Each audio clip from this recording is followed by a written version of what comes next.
होडल उपमंडल के गांव खाम्बी स्थित वीवीएन सीनियर सेकेंडरी स्कूल में वार्षिक खेल दिवस का आयोजन किया गया। कार्यक्रम में बतौर मुख्य अतिथि अंतर्राष्ट्रीय खिलाड़ी शांतनु ठाकुर, हिंदी कवि मोहित मनोहर, कथावाचक लक्ष्मी नारायण रसिक पहुंचे। कार्यक्रम में पहुंचने पर स्कूल प्रबंधकों द्वारा मुख्य अतिथि का जोरदार स्वागत किया गया। कार्यक्रम की शुरुआत दीप प्रज्वलित के बाद सरस्वती वंदना के साथ की गई, जिसके उपरांत स्कूल के एनसीसी के छात्रों ने शानदार परेड प्रस्तुत की। स्पोर्ट्स डे के अवसर पर खेल प्रतियोगिताओं में अग्रणी रहने वाले छात्रों को मुख्य अतिथियों द्वारा पुरस्कार वितरित किए गए। इस प्रतियोगिता में बतौर मुख्य अतिथि पहुंचे अंतर्राष्ट्रीय खिलाड़ी शांतनु ठाकुर ने बताया कि ऐसा नहीं है कि आप सिर्फ पढ़ाई करके ही नाम और पैसा कमा सकते हैं। आज के समय में खेलों का महत्व भी बहुत बढ़ गया है और आजकल युवा खेलों में भाग लेकर देश के लिए मेडल लेकर आ रहे हैं और अपने नाम के साथ साथ देश का नाम भी रोशन कर रहे हैं। जिले में खेल प्रकोष्ठ का अध्यक्ष होने के नाते मैं आज वीवीएन स्कूल में पहुंचा हूं, जिससे खेल में भाग लेने वाले बच्चों का उत्साह बढ़ सके। वीवीएन स्कूल के चेयरमैन मोहन शर्मा ने कहा कि शिक्षा व्यापार नहीं है, बल्कि छात्रों को सही ज्ञान की राह दिखाना ही अध्यापक का दायित्व है, ताकि छात्र अपने अभिभावकों और समाज की उम्मीदों पर खरा उतर सके। इसी उद्देश्य के साथ स्कूल में बच्चों को शिक्षा देने का प्रयास स्कूल प्रबंधन द्वारा देने का किया जा रहा है। स्कूल के प्रिंसिपल ललित शर्मा ने कहा कि बच्चे कई बार शिक्षा को लेकर भारी दबाव महसूस करते हैं, इसलिए शिक्षा के साथ साथ खेल भी बेहद ज़रूरी है। खेलों से बच्चों का बौद्धिक और मानसिक विकास होता है, साथ ही उनमें प्रतिस्पर्धा की भावना आती है, ताकि जीवन के हर मुकाम को जी सकें। बेटा ये बताइए, आपके जो स्कूल में गेम हुए थे, कौन कौन से गेम हुए थे? सर, हमारे स्कूल में अगर मैं इंडिविजुअल गेम्स की बात करूँ तो long jump, high jump, shot put and 100 meter race हुई थी सर। तो बेटे आपने कौन से गेम में भाग लिया था? सर मैंने रेस 100 मीटर रेस हुई थी तो उसमें पार्टिसिपेट किया तो था। आपको कौन सा प्राइज मिला बेटा? I got first prize. First prize मिला है। वीवीएन विद्यालय में खेल कूद प्रतियोगिता का 2 दिवसीय आयोजन किया गया है। किस उद्देश्य से किया गया है? हमारा ये मानना है कि केवल क्वेश्चन आंसर लर्न कराना या किसी एग्ज़ाम में परफॉर्म कराने से बच्चे का कैरियर ग्रोथ नहीं होता। बच्चे के अंदर बहुत सारे टैलेंट होते हैं। उन सब को सर्च करना, उनको तराशना, उनको निखारना, उनको आगे बढ़ाना एक सच्चे विद्यालय का धर्म होता है। और उसी श्रृंखला को हमने आगे बढ़ाते हुए ये स्पोर्ट्स डे का सेलिब्रेशन हम हर बार करते हैं।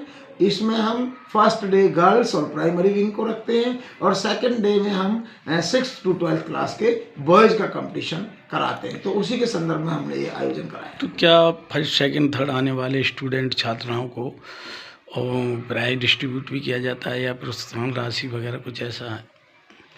मोटिवेशन करना या किसी बच्चे को एक टैग लगाना, बच्चे को बताना कि यू आर ग्रेट और आपके अंदर ये टैलेंट है, इसके लिए उसको सम्मानित कराना, उसका फोटो कराना, उसको कुछ सम्मानित राशि देना, उसको अवार्ड देना, ये एक स्कूल का काम है और हम उसे पूरी तरह से करते हैं। वीवीएन विद्यालय में खेल कूद प्रतियोगिता का 2 दिवसीय आयोजन किया गया है। किस उद्देश्य से किया गया है?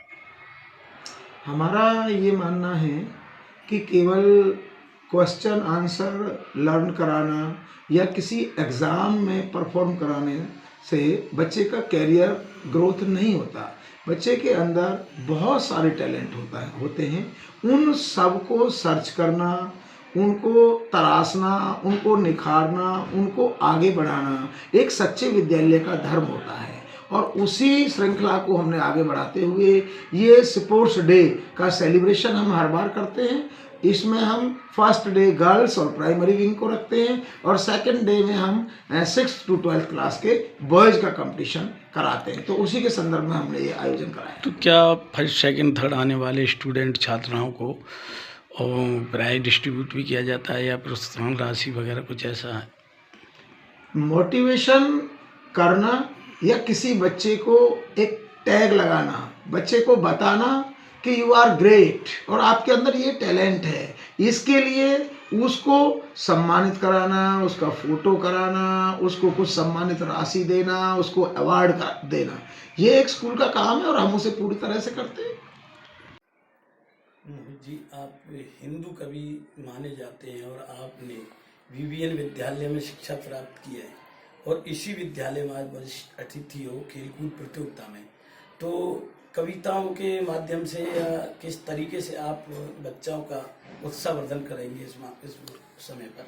मैं आपसे एक बात शेयर करना चाहता हूं कि 2012 के बैच से मैंने यहाँ से 12th पास की और उसके बाद मुझे लगभग 6 से 7 साल हिंदी कविता मंच पर हो गए, जिसमें तमाम 10-20 राज्यों की मेरी यात्राएं हैं, 500 से ज़्यादा मंच हैं और तमाम पूरे देश के अंदर सम्मान मिले और जिले का सबसे बड़ा दैनिक जागरण का सम्मान भी मुझे पिछले साल मिला। मैं हिंदी कविता से बच्चों का मनोरंजन इस प्रकार करना चाहता हूं कि उनके अंतर मन में राष्ट्रवाद का उदय हो, वो अपने राष्ट्र के प्रति और श्रद्धा से समर्पित हों और मेरी वाणी उनमें उत्साह का काम करे। मैं अपने भावों को इस तरह उकेरना चाहता हूं कि मेरी एक पंक्ति, मेरा कोई एक शब्द उनके जीवन में काम आए, जब जब वो नैराश्य में हों उन्हें उत्साह और ऊर्जा का संवेग मिल पाए। आपको ये प्रेरणा क्या इसी विद्यालय से मिली थी जिसमें आप विशिष्ट अतिथि हो, या किसी और तरीके से किसी और से मिली थी? मैं इस विद्यालय में पढ़ता हूँ, इसमें एक हिंदी प्राचार्य हैं, आचार्य हैं, संस्कृत और हिंदी के बहुत विद्वान व्यक्ति हैं, आदरणीय शिवदत्त सर। उन्होंने कभी मेरे ऊपर टिप्पणी की थी। उन्होंने एक बेहिचक एक सब्जेक्ट दिया था मुझे कभी लिखने के लिए पूरी क्लास को, बोला कि इस विषय पे लिखाइए जो हमारे सिलेबस का नहीं था। आमतौर पर जितने हमारे साथी मित्र थे उन्होंने 1 या 2 पेज लिखे, मैं अकेला बंदा था जिसने 9 पेज लिखे। तब हमारे गुरुजी ने एक आशीर्वाद प्रारूप में ये कहा था कि ये बच्चा एक दिन हिंदी को समृद्ध करेगा, और बाद में मुझे एक मतलब उपनाम से चिढ़ाने के लिए या उत्साह देने के लिए कालिदास के नाम से पुकारते थे वो सब लोग। वो बाद में उनकी वाणी फलित हुई गुरुजी की, और उसके बाद माँ हिंदी की सेवा करने का मुझे मौका मिला और मैं पूरे देश के अंदर पलवल का, अपने गांव खाम्बी का, वीवीएन का नाम लेकर पूरे देश की यात्राएं करता हूं। शांतनु जी, आप वीवीएन विद्यालय खामी में खेल कूद प्रतियोगिता में चीफ गेस्ट हैं और आप इंटरनेशनल खिलाड़ी हैं, तो खेल कूद के बारे में आपके क्या विचार और क्या कहना है? जी, जो ये वार्षिक उत्सव इन्होंने खेलकूद का वीवीएन विद्यालय ने अभी आयोजित करा है, तो मैं समझता हूँ ऐसे आयोजन होते रहने चाहिए। इससे खिलाड़ियों की रुचि खेलों में बढ़ेगी। और अब वो ज़माना तो रहा नहीं जब एक कहावत चलती थी कि भाई खेलोगे कूदोगे तो हो जाओगे ख़राब और पढ़ोगे लिखोगे तो बनोगे नवाब। अब तो आप देखेंगे कि खेल कूद से भी आप उन उपलब्धियों को हासिल कर सकते हैं जिनसे पढ़ाई में बच्चे आगे जाते हैं। जैसे ग्रामीण एरिया में है ये वीवीएन विद्यालय, तो इसमें बच्चों के उत्साहवर्धन के लिए क्या कहना चाहेंगे? देखिए जी, अगर आप लेटेस्ट रिकॉर्ड उठा के अभी देखेंगे तो ग्रामीण अंचल के बच्चे ही हमारे राष्ट्रीय अंतर्राष्ट्रीय स्तर पर प्रतियोगिताओं में बहुत पदक जीत के ला रहे हैं और बहुत अच्छा वातावरण मैंने यहाँ देखा। बहुत संभावनाएं हैं बच्चों के अंदर, और अगर यही बच्चे इसी प्रकार पढ़ाई में और खेलों में अपना चलते रहे तो इसमें कोई शक नहीं है कि आगे चल के राष्ट्रीय अंतर्राष्ट्रीय स्तर पे गांव का, क्षेत्र का और स्कूल का नाम रोशन करेंगे। मोहनी जगदीश मल्टी स्पेशलिस्ट हॉस्पिटल विश्व स्तरीय चिकित्सा सुविधाओं के साथ ट्रॉमा सेंटर 24 घंटे आपकी सेवा में तत्पर। Mohini Jagdish multi specialist hospital, Reliance petrol pump के निकट, राया रोड, मथुरा।